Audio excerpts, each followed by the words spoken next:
Germany, France and Britain have triggered a mechanism to reimpose UN sanctions on Iran over its nuclear programme. The European allies say Tehran hasn't done enough to limit its nuclear production. US Secretary of State Marco Rubio welcomed the initiative drawn up under a so-called snapback mechanism. He says the Trump administration will work with its European partners. Iran has described the decision as baseless and unlawful and says it could withdraw from the international treaty on the non-proliferation of nuclear weapons. Well, the UN is urging Iran to agree a nuclear deal within the next 30 days when those sanctions are due to come back into force. Germany's Foreign Minister Wadephul says Tehran must engage with the process. Diplomacy always requires multiple parties, and in this case, particularly the Iranian side. And as I just said, Iran has rejected numerous attempts, including very intensive attempts on our part in recent weeks. Diplomacy must, of course, also demonstrate its ability to act. And that is why, in this situation, I can only urge Iran to make use of these 30 days. It is feasible to find a diplomatic solution, but it requires Iran's willingness and determination to engage in this process. Well, Sara Bazoobandi is an Iran analyst and a research fellow at Kiel University's Institute for Security Policy. Welcome to DW. We just heard that German minister there asking Iran to engage. Do you think it will? Well, the track record of Iran in its nuclear aspirations really doesn't leave much room for hope. Iran has, despite several measures and several attempts to find a diplomatic solution for the nuclear deadlock, really shown lack of willingness to comply with the demands of the IAEA and international community. So I'm not really that hopeful that this round of sort of threat for return of snapback sanctions is going to bring Iran back to complete, U-turn, if you will, on its nuclear policies. So if this snapback does bring back the sanctions in 30 days, what do you think is the likely reaction of the Iranian regime? Well, the foreign minister recently told the local media that they have been in negotiation with their partners and allies. He didn't mention specific names, but I'm guessing with the economic relations that Iran has developed over the past years, it would be mostly China, Russia, and some of the regional countries, including Iraq and the UAE and Turkey, that sort of provided some back channels or turned blind eye on Iran's activities to create these back channels. And of course, China supported Iran by buying Iranian hydrocarbon resources through its so-called teapot refineries and so on and so forth. So they have been negotiating and they have been trying to come to some sort of solutions that the pain of at least the immediate pain of these snapback sanctions would not be too drastic. Beyond that, I don't think Iran would really have any desire at this stage to escalate militarily or to, be hostile towards neighboring countries in the GCC or even Israel for that matter. The regime is extremely fragile. The economy is extremely fragile. There are frequent power cuts and water shortage and all sorts of economic problems. Even yesterday, just before the letter was submitted to the UN, the currency started to decline. So I think the Iranian government would have a lot of economic problems in hand to resolve it. But the support for the proxies will probably continue. Just a quick word on whether or not this will actually happen. The process takes 30 days. Can you see anyone coming to Iran's aid in order to stop this happening? Well, like I said, Iran is hoping that China and Russia and some other regional allies will help Iran in bypassing sanctions to release some of the pain of these sanctions. Forgive me, I meant in terms over... I meant in terms of the process to actually for this to actually happen in the UN. Thank you. Yeah, I was getting at that actually.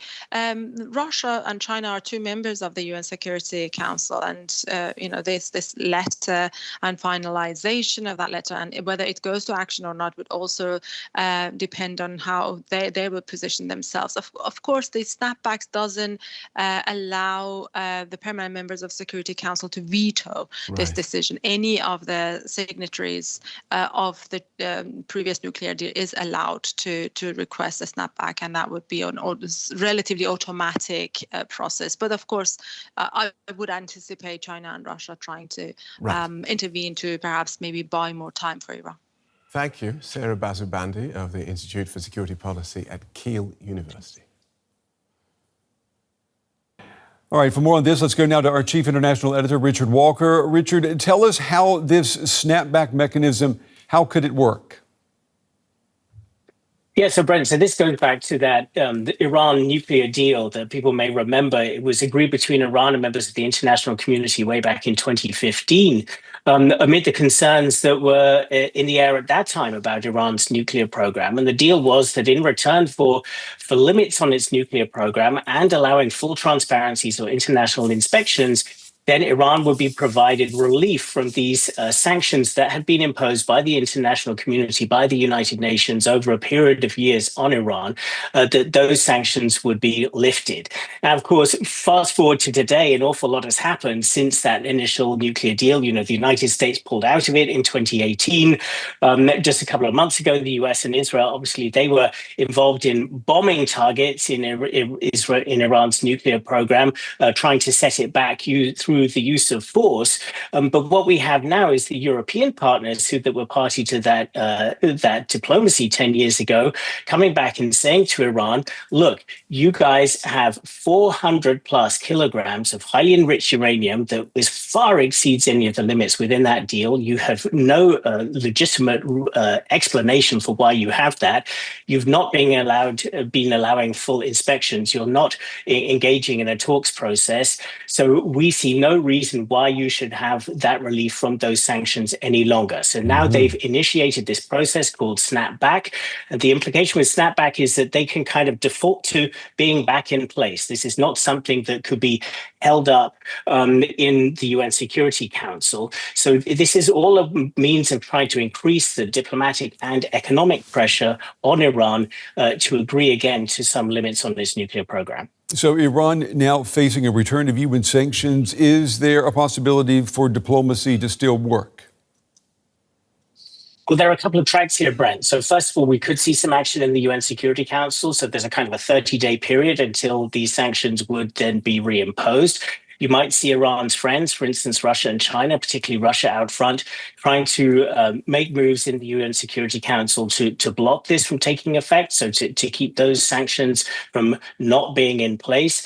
But Western diplomats say they're fairly confident that the Russians or the Chinese would not be successful in that, and if necessary, Western powers could veto such a move in the UN Security Council. So that's one track, kind of referring specifically to this snapback move. But then the other potential track is trying to get Iran to come back to the table to talk about its nuclear program, to explain those 400 kilograms of highly enriched uranium, and also to locate that stockpile, which the IAEA, so the international inspectors, say that they've lost track of.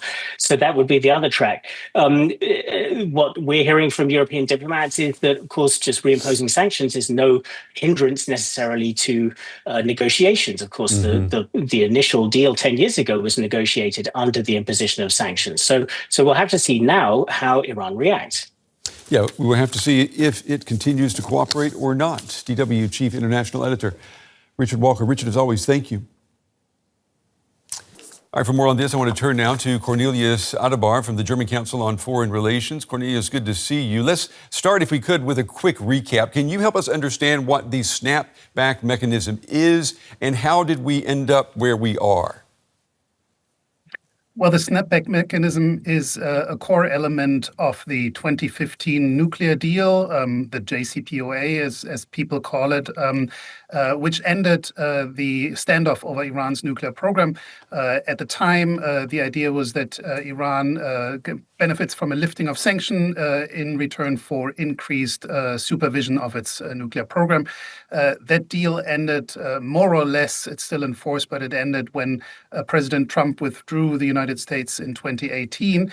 And the snapback mechanism is an element where either of the parties to this deal can reinstitute all UN sanctions which were in place until 2015.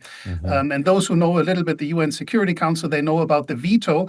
And the beauty, if you like, of this mechanism is that there is no veto. For the reinstitution, there is no veto. So the Europeans can make the UN reapply the entire set of sanctions pre-2015. We all remember the June war with Israel. We remember the American attack on the site in Fordow. Considering those two events, what do we really know then about the state of Iran's nuclear plans? Well, that's the difficulty. So on the one hand, we're discussing the diplomatic efforts by the Europeans and Iran, and obviously the IAEA, the International Atomic Energy Agency, which is at the heart of nuclear supervision and nuclear inspections. And on the other hand, we had the war which tried to end the Iranian nuclear program in a kinetic way. And here, the IAEA, part of the discussions are actually about giving the IAEA the access to assess the damage inside the country, to assess the damage to nuclear installations. This is what the IAEA ought to be doing in all signatory states. But here, Iran is not as forthcoming as it ought to be. So the war has had the effects of which we still are not sure to what extent the program has been set back. There is some bombast in Washington and maybe Israel about the effects, but there are also more sober assessments that the setback has been far from complete and not enough to actually push back Iran. So we need more clarity, and part of this is about negotiating this access for the IAEA. Yeah, speaking of clarity, where does the Iranian regime stand on this issue? We know that they've got a water crisis to deal with. There's other internal problems that they are facing. So where is the nuclear plan on their list of priorities? Well, there is two things. There is a debate going on right now after this 12-day war, after those attacks, which with different factions inside the regime now debating over how to go forward, whether a realignment with the West to lift sanctions, to rebuild is in order now, or whether the country should stay on its more hardline path. So there is a lively debate, I would say, on this.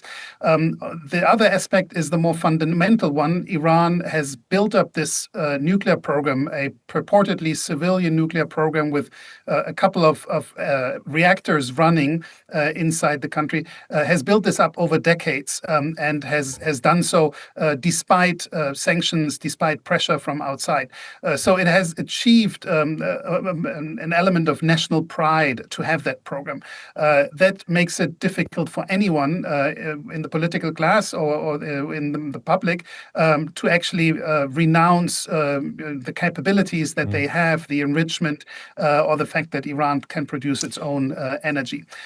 So that won't change, but the more delicate question is, can one entice people inside the regime to support this more cooperative approach that some are clamoring for? Let me ask you about activating snapback now. Could this permanently derail diplomatic engagement with Iran, and could it lead to the development of a nuclear weapon?